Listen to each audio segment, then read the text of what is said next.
My name is Jensen and I'm a sports fan with nothing to do right now. My wife just cut my hair, I'm watching darts on ESPN, and I've eaten through my doomsday prepper supply of beef jerky.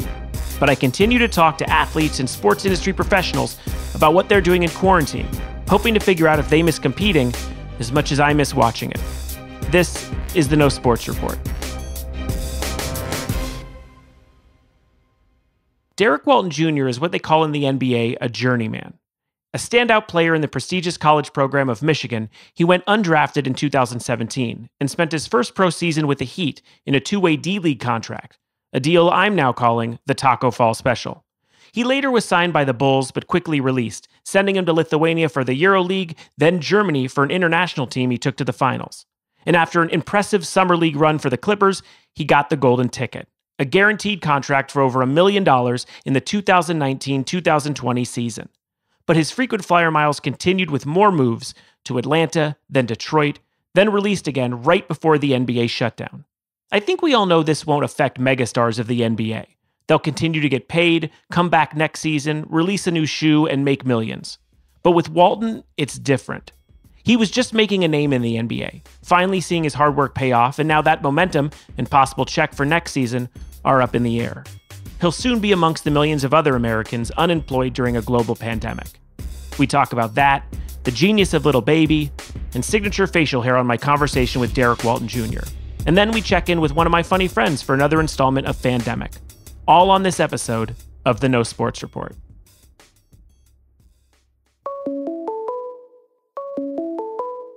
Call from Derrick Walton. To accept, press 1. Hey, Derrick, what's going on? Thanks for doing this. No problem, man. I'm doing well. How about yourself? I'm doing as well as I can. I feel like I'm starting to go slightly stir crazy in the house. How are you surviving not being able to go anywhere? I am concerned about all my favorite athletes. For the most part, man, just trying to, run as much as possible, eat what's available, and stay in my confined area for the most part, man. Well, that is great. You are from Detroit. Is that where you are now? I am. So I am right now, too. Okay, so I am a Clippers diehard. I was a huge Derrick Walton Jr. fan on the team. I was bummed when they traded you off to Atlanta. So when I heard I was going to be interviewing you, I was stoked. You got to be doing more than just trying to work out. What else have you been doing during quarantine? Have you done any new hobbies? Are you picking up anything that you're slightly embarrassed to admit to me? For the most part, man, I'm just playing card games, playing video games. What video games are you playing? I've just been on 2K, Call of Duty, FIFA a little bit too, though. All right. Okay, those aren't too bad. And explain to me what card game, because my wife and I have become regular Uno players. That is our go-to game. What have you been playing card-wise? It's a game called Speed that I know. I don't really know too many card games. ID Clear War, stuff to just pass some time. What is Speed? It's essentially Uno with regular cards. You numerically try to go from how it works, from ace, deuce, 3, 4, 5, 6, etc. up. And in backwards, you can go from ace, king, queen, jack. It's the same way. Oh, I thought it had something to do with the Keanu movie. I was very excited for a second.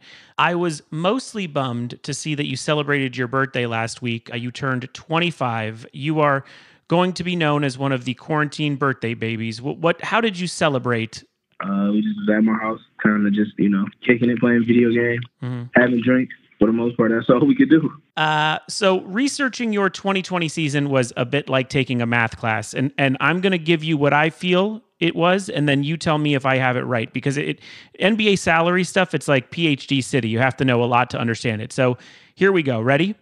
All right. Best case scenario, Clippers guarantee your contract at the start of the season, which is awesome, and for good reason. You were filling in incredibly for the team. Mm-hmm. They trade you off to Atlanta, which I can only guess was room for Joaquin Noah in the Lakers series in their mind. Okay, so that passes the guarantee to the Hawks.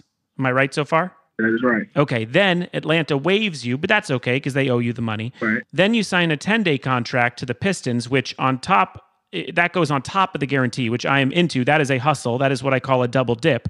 So now a 10-day. Okay, good. I'm good so far. Right. And then they waived you a week before the stop down, which was a bum out to me. But here's what I'm thinking, right? So all of the world knows what happens with LeBron James and how Zion Williamson is feeling. But I wanted to get you on the show to talk about this pandemic and the quarantine and how it affects someone who is working a bit as a journeyman in the NBA this season, sort of filling holes, becoming a position player for certain teams that need it. And now that the playoffs, are sort of in question, you don't have that moment to join a team that might need you. I mean, I'm a huge fan of yours, so I'm trying to figure out how you feel, knowing you could probably pick up another 10-day and then hopefully be held for the season by them. I try to just be as unbiased as possible. I think it's more so a bummer because, like, I don't get not only does nobody get to play a significance of a game that would be essentially a playoff game, but, like, nobody. Like, it doesn't matter what you do, what level you play at, nobody's able to play basketball. So I think that's the biggest thing right now. For the most part, I just think about next year when everything starts to be normal again. That's what I think about. Like, I wouldn't say this year was a waste. I think this year was a very, very successful year for myself. And then you're just ready to make that next step each year. And does your agent in the midst, or whoever does those kind of deals, were you in the midst of talking to other teams to join to sort of fit into where someone might need you when the shutdown happened? Yeah, that's what's crazy. I was in talk. I had a couple of great conversations with teams about a deal that would be pretty more than a year or two. So it was like, that's on hold. But, I believe in God. So it's kind of like, what's going to be for me, going to be for me. I just, do what I do best and go home and enjoy what I've already accomplished. Absolutely. And I guess my thing is like a lot of people think about playoffs and all these things that sort of are first in our minds when it comes to the NBA shutdown. But I think it's important to also talk about the players who've worked so hard to get to this point. I mean, you really have. I mean, you played in Lithuania. You played for a German basketball team, the Alba Berlin. Like, you have made significant jumps through a career that started incredibly at Michigan to get to the point you are, and to have it sort of shut down in what was your actual first regular NBA season from start to finish is kind of a bummer for me as a fan, but also, I mean, it's a different victim in sports for this shutdown. Yeah, just like you said, the situation where I was learning, and then was able to apply it, and then see myself have success, and then it kind of just all just be like put on pause is kind of like, wow. But I think this is, in a sense, is going to allow me to be more prepared for my next step as well. Absolutely. I mean, you would have been a great asset for a team in the playoffs. So I guess my question is, how do you see the playoffs happening? Would you be okay with a tournament? Would you be happy?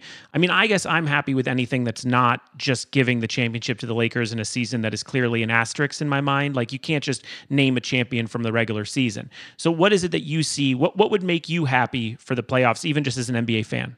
First and foremost, I think we get into a situation where everyone is completely safe and comfortable playing again, because I think that's a huge factor. I think when guys kind of sit down and think about an NBPA or whenever we do decide to play again, I think it should be all under everybody's terms. I think it should be a vote opposed to one person giving a say-so.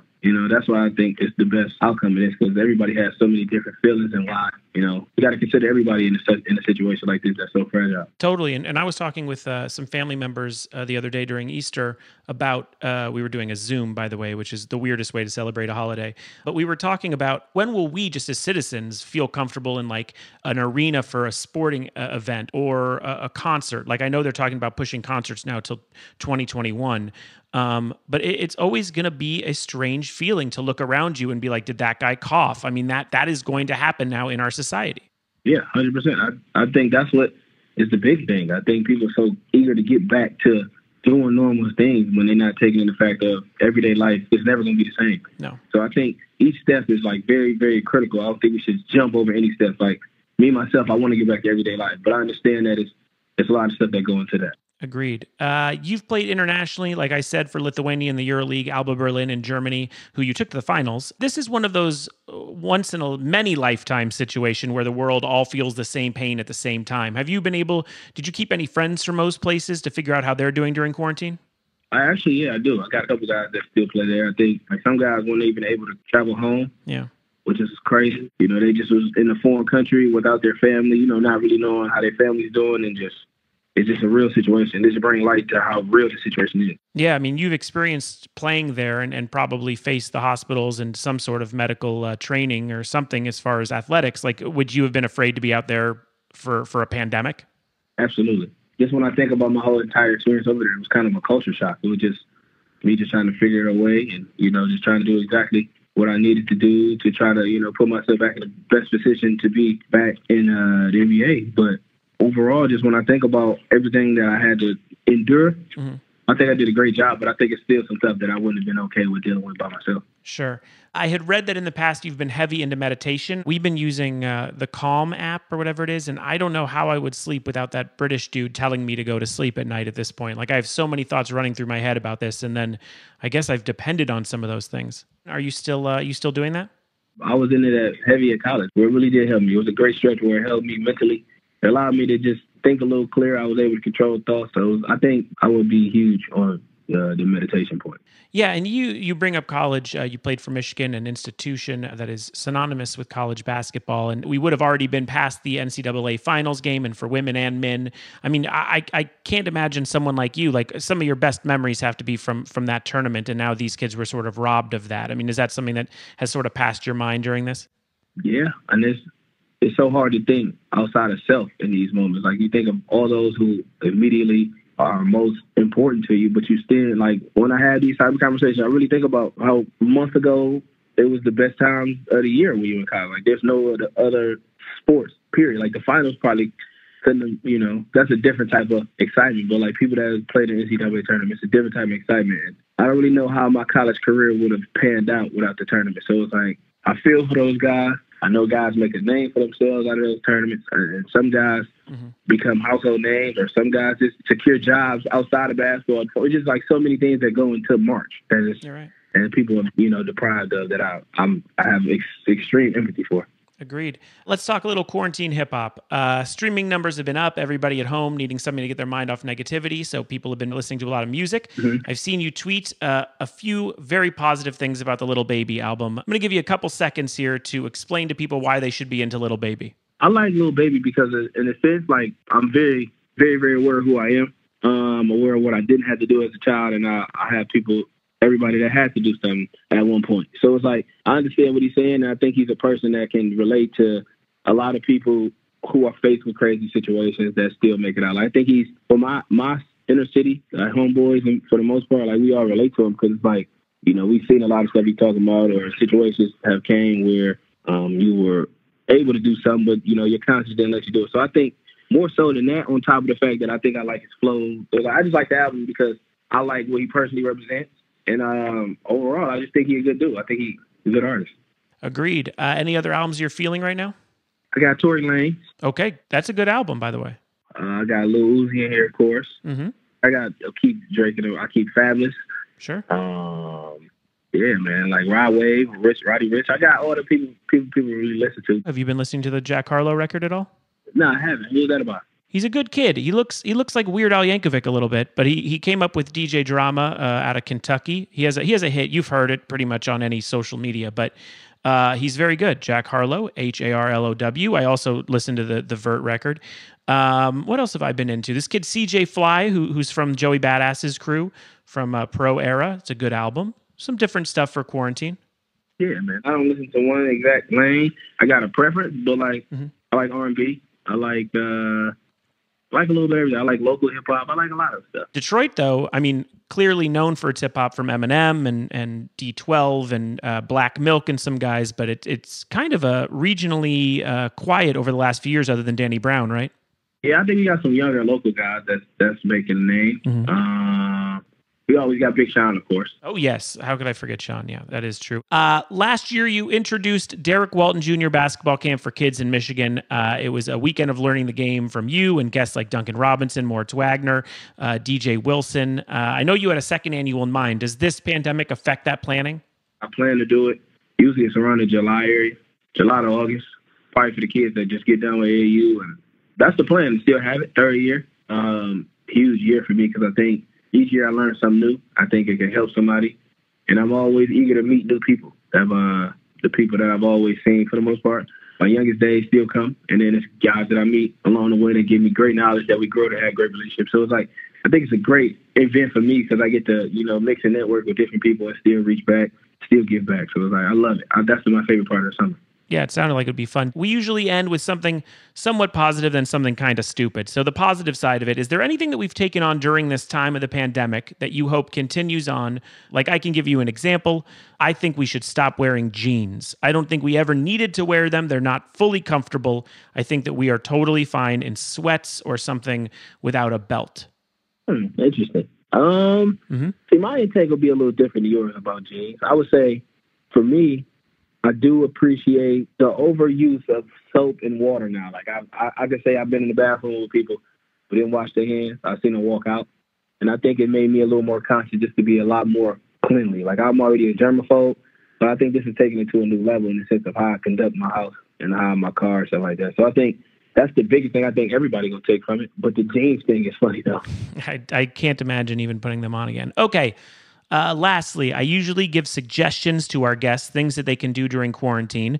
First up, I think you and your 5 or 6 people that you're around during your isolation could get into puzzles. They seem very trendy right now. Do you ever mess with puzzles? Yeah, I was a big fan of puzzles at one point. I haven't did a puzzle in forever. Okay, see, I could get you into that. I went and purchased some off jiggypuzzles.com. Not a sponsor or anything, just thought they had pretty cool puzzles. Also, Jiggy Puzzles doesn't mean that it's just ones of Diddy and Mace from 2003. That's just the name of it. Secondly, you use the internet to watch a lot of your movies and TV shows. I think this is currently available to stream, but a movie that I think deserves another look, the original House Party movie.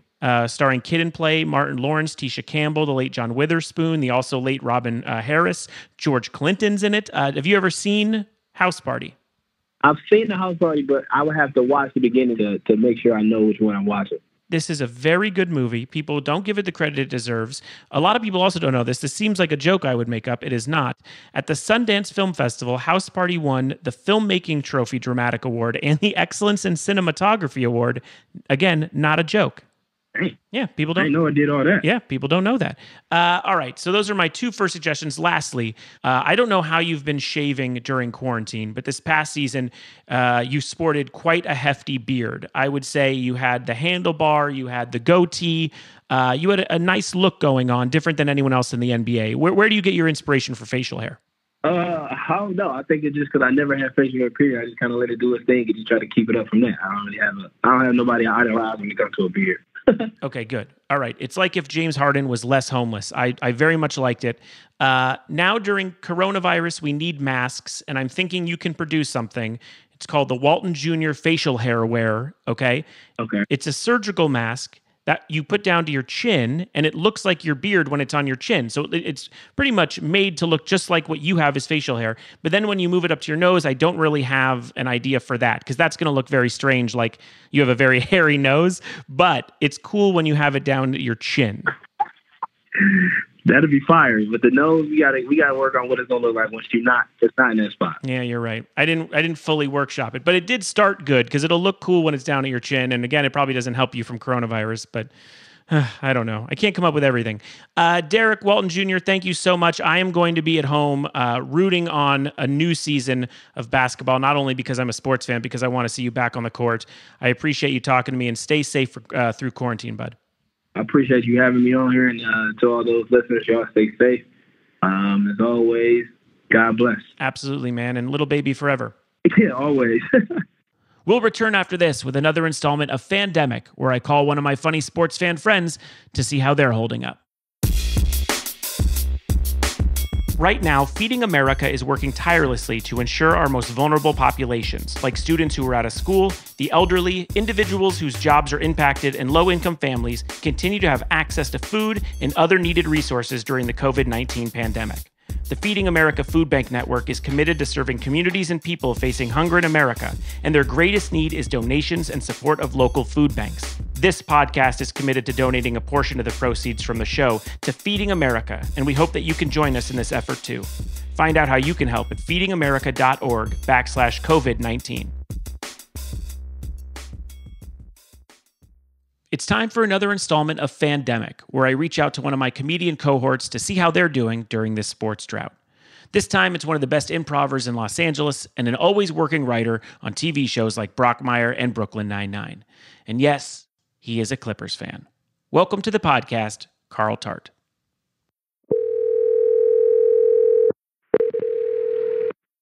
Hello? Hey, dude. Hey. First off, you are still in a writer's room, I'm hearing? You're in a Zoom? Yeah, we are writing the Kenan Thompson sitcom, and still going at it. I think, honestly, right now, there's no way to know how long this stuff is going to last. Yeah. So we probably are just doing what we can to do to keep a paycheck coming in, honestly. I'm not complaining. Yeah, I mean, that's like the best case scenario, really.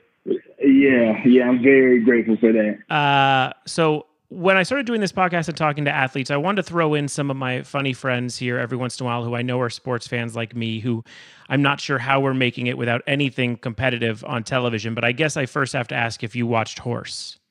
I made it through about 10 minutes of it, I would say. Yeah. Before I was just like, the choppiness of this is too much. It's too boring. I can't watch. It's hard. It's hard. I wanted it to be good. I wanted it to be something I'd want to watch. And it just feels like not only technology, but everyone is just trying something to see if it works. And this clearly wasn't good. Yeah. You are a Clippers diehard like I am. We were having quite a season. You're an NBA nut. You have a podcast that just focuses on basketball, a Patreon-based podcast. Tell people what you're thinking right now in quarantine with no sports.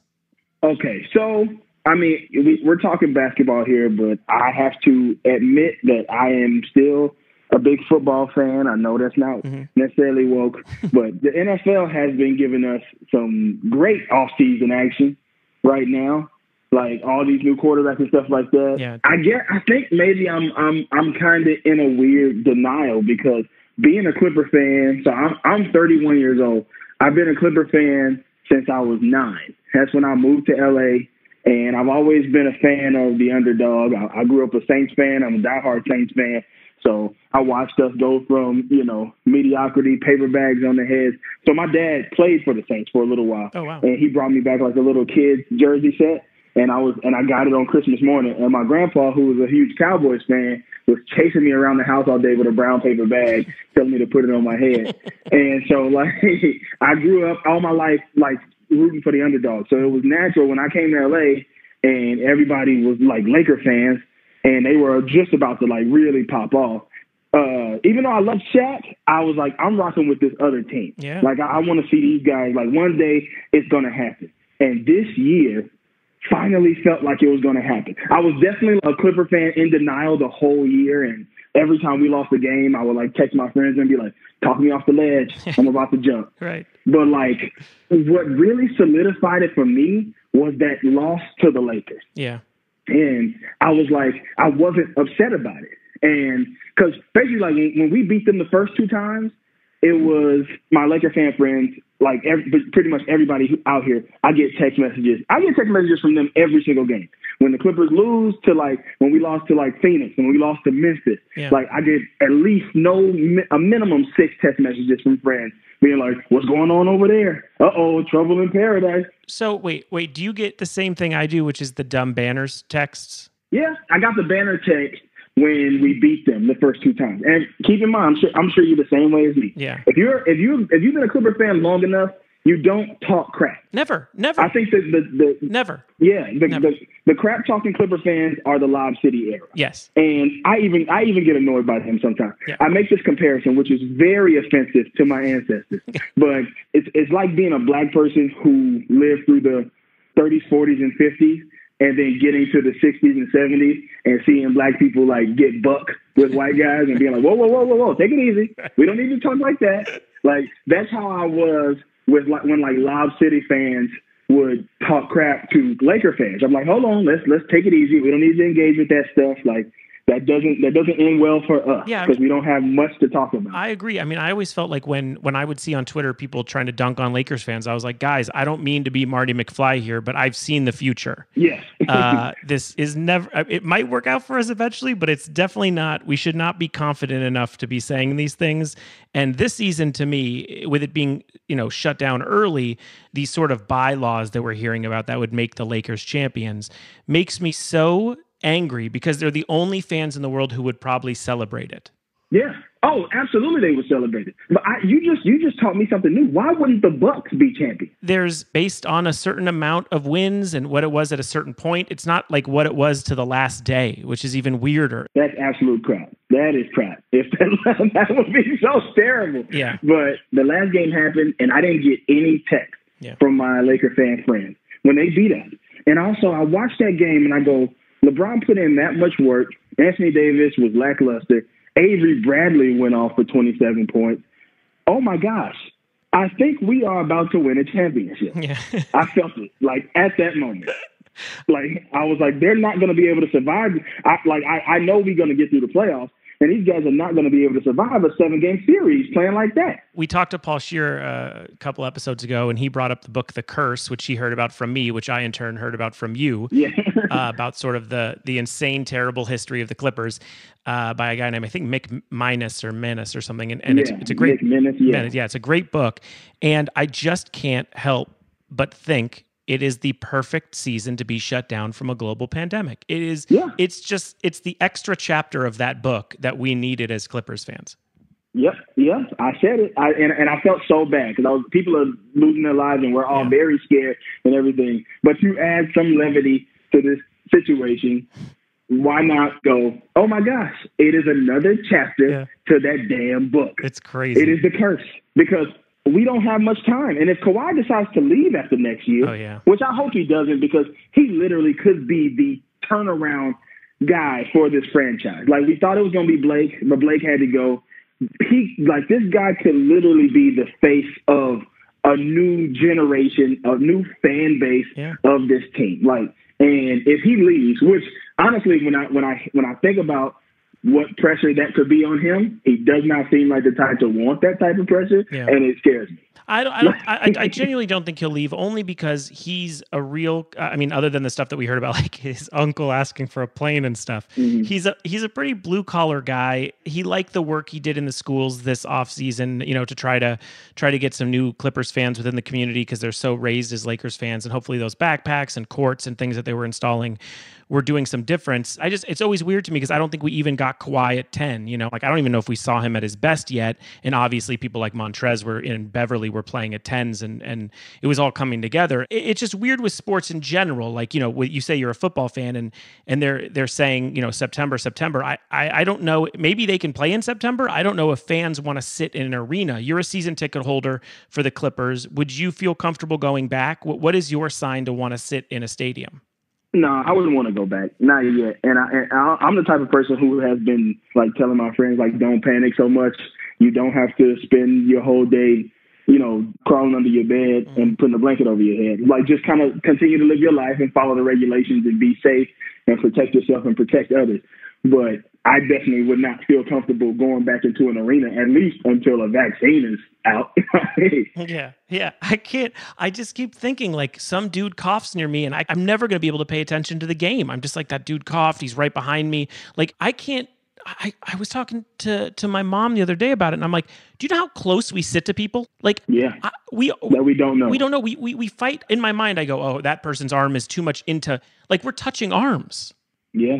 People are yelling and screaming and spit droplets coming out of their mouth. And no. I would not go back to an arena. I would maybe go to that even sounds dumb. Even what I'm about to say, I was about to say I would maybe go to a Dodger game because it's outdoors. Yeah. But even that, I guess if wearing a mask, I don't know. But I don't know either. I think it's over. Yeah, I agree. And they're talking about no concerts till 2021, about May or June or something of 2021. I mean, I can't imagine football or baseball being able to say oh, you can't go see Harry Styles at the Forum, but you can come to a much more crowded Dodger Stadium. I mean, that is, it contradicts the other things we're saying to do. I would be down for them to start playing again with no audiences.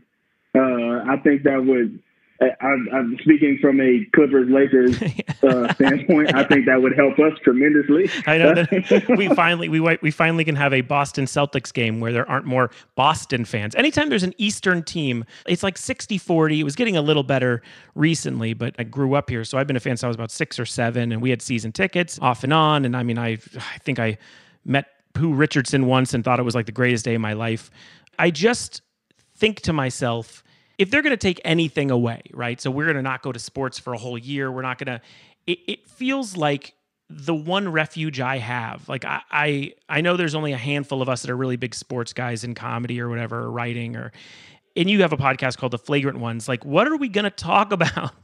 It's not a very deep question, but it is something that I go out of my way. It's my hobby, watching these dumb games and complaining about Steph and complaining about things. That is what I do. And so I feel like I don't have that outlet it's not like my world is upside down. I have a 9-month-old. Yeah.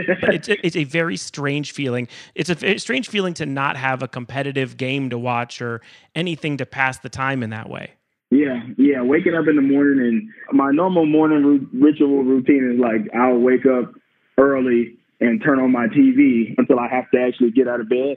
And, it's turning on Shannon Sharp, Skip and Shannon, or turning on First Take. And those shows now, they're not talking about anything that I want to hear about. Yeah. So it's like, okay, well, I guess I'll turn to Discovery ID and see some woman get murdered by her husband in 1982. Right. Like, there's nothing to talk about. And it's so weird. Like, on Flagrant Ones, we're pretty silly. So we found ways to keep it going. And a lot of our listeners aren't always the biggest of sports fans anyway. So it's truly like, it's a lifestyle change that we are all, everybody's going through, and especially like sports fans. Like, we're just being like, okay, well, what now? Like, there's never been a season where there's literally nothing on. Yeah, I'm not able to watch them replay games. I don't want to see them play the Wolves from February. It's just, I can't find myself rewatching games. No, I can't. I just want to keep moving forward. Yeah. Carl, I appreciate you talking to me. You can hear Carl on amazing podcasts like Comedy Bang Bang, but his own, if you like comedy and you like sports, The Flagrant Ones is a Patreon-based podcast with Hayes Davenport and Sean Clement. It's one of my favorite podcasts in the world. I'm a paying member of that Patreon. I love it. Thank you. Oh, no worries. And you can listen to it there. And then Carl, I feel like your name popped up on a bunch of these sort of pilots coming out and stuff, so I'm hoping you get to show up on our TV soon. Yeah, man. I'm hoping too. Well, that was Carl Tart. Thank you so much, man. Thank you, man. Appreciate it.